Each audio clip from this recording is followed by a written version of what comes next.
The Orioles lost again on Sunday with a similar formula as to what they have used all season long.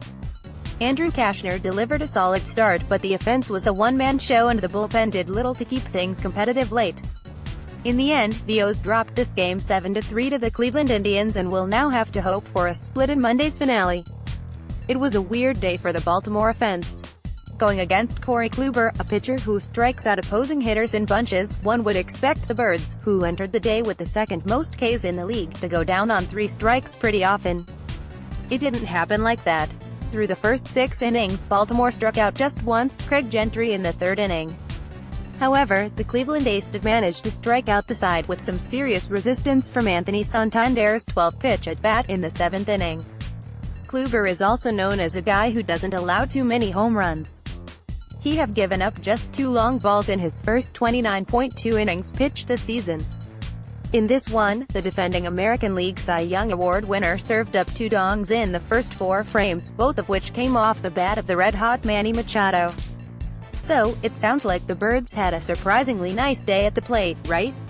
Wrong. Kluber was able to battle despite not having his normal strikeout stuff because the O's were getting weak contact early in at-bats.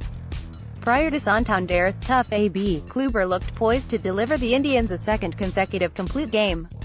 Both of Machado's home runs were of the solo variety. Kluber issued no walks. Cleveland didn't make any errors. And the Birds scattered 4 other hits.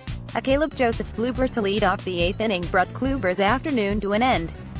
His final line, 7 innings, 3 runs, 6 hits, 4 strikeouts and no walks. The only other O's run came in the 4th inning after Machado's second-round tripper. Adam Jones doubled and was brought in to score by a Chris Davis single. At the time, it gave the hosts a short-lived 3-2 lead. They had a chance to make it more, but a Tim Beckham double play ended the threat. Cashner continued a steady beginning to his career as an Oriole. Over 6 innings, he allowed 4 runs on 2 walks and 7 strikeouts in a losing effort. His season ERA is now 3.60. He has been much better than most in Birdland expected. The starter's first 2 innings were especially impressive. He sat the visitors down in order with 4 strikeouts in the process.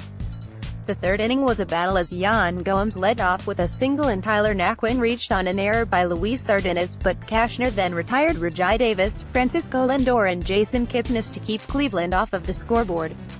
It was the 2nd and 3rd times through the order that really hurt Cashner. Jose Ramirez led off the 4th inning with a home run. Later in that same frame, Edwin Encarnacion and Yonder Alonso hit back-to-back doubles, which gave the Indians a 2-1 lead at the time. In the next inning, Davis led off with a walk. Lindor followed with a single to score Davis. A walk to Ramirez gave Cleveland 2 runners.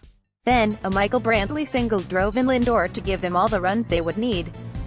However, the Tribe wasn't done scoring. After 2 scoreless innings of relief by Miguel Castro, 2 hits, 0 walks, 1 strikeout, Buck Showalter turned to Brad Brach to keep the O's within striking distance.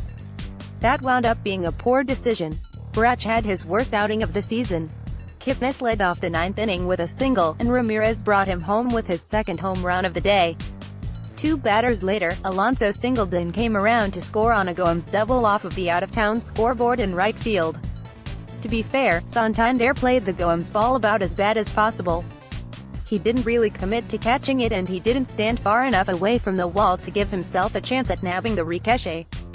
A better right fielder may have held Gomes to single and almost certainly would have prevented a run from scoring.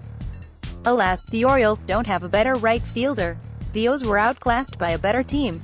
Honestly, they were lucky to only allow 7 runs despite the Indians racking up 14 hits, walking twice and getting the added benefit of an error. Baltimore just isn't very good right now.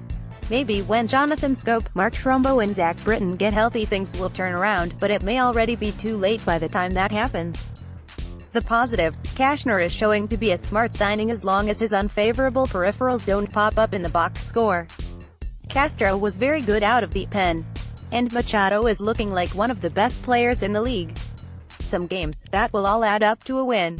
Today just wasn't that day. These 2 clubs will wrap up the 4-game set on Monday night. Kevin Gausman, 1-1, 5.57 ERA gets the start for the Orioles. He will be opposed by Cleveland's right-hander Carlos Carrasco, 3-0, 2.60 ERA. First pitch is set for 7:05 p.m. at Camden Yards.